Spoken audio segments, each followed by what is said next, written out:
ça va? J'espère que vous allez bien. Alors, dans la vidéo d'aujourd'hui, on va parler d'un autre aspect que tu dois vérifier avant d'acheter une caméra. On va parler des différentes grosseurs de capteurs. C'est quoi le capteur? En fait, c'est le cœur de ta caméra. C'est ça qui laisse entrer la lumière par ton objectif et ensuite va créer ton image. Les capteurs les plus populaires en ce moment, c'est les capteurs full frame ou plein format. Ensuite de ça, tu as les capteurs APS-C. Après ça, c'est les capteurs micro 4 tiers. Et après, c'est les capteurs 1 sur 2.3. Les capteurs full frame, plein format, sont les plus gros capteurs que tu vas retrouver sur une caméra amateur professionnelle. Ensuite de ça, tu vas tomber dans les capteurs APS-C.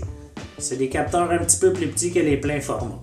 Ensuite de ça, les micro 4 tiers, c'est des capteurs qui sont équivalents à la moitié d'un capteur full frame.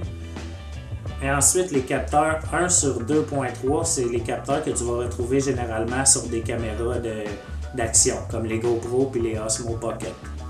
Tu vas retrouver des capteurs plein format sur plusieurs modèles de caméras, comme par exemple la Sony A7 IV, la Sony A7 S3, la Lumix S1 et j'en passe. Pour les capteurs APS-C, tu peux retrouver ça sur des caméras comme exemple la Sony A6600, la Canon SL3, puis il y a plusieurs autres modèles qui sont dotés d'un APS-C.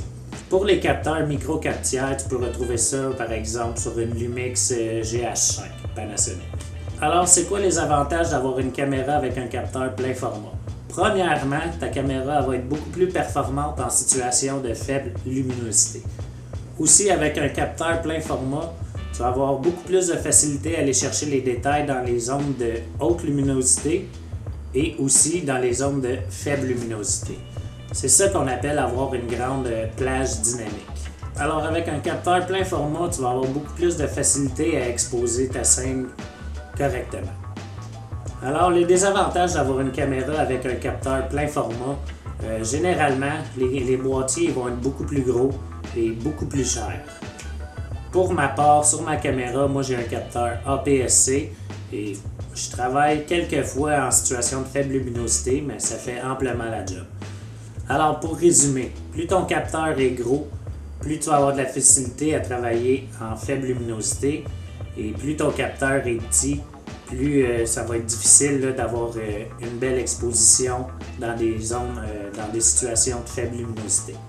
Alright, fait que si tu as aimé la vidéo, n'oublie pas de t'abonner à la chaîne, de laisser un like et de cliquer sur la petite clochette pour avoir la notification quand je sors mon prochain vidéo. Ciao là!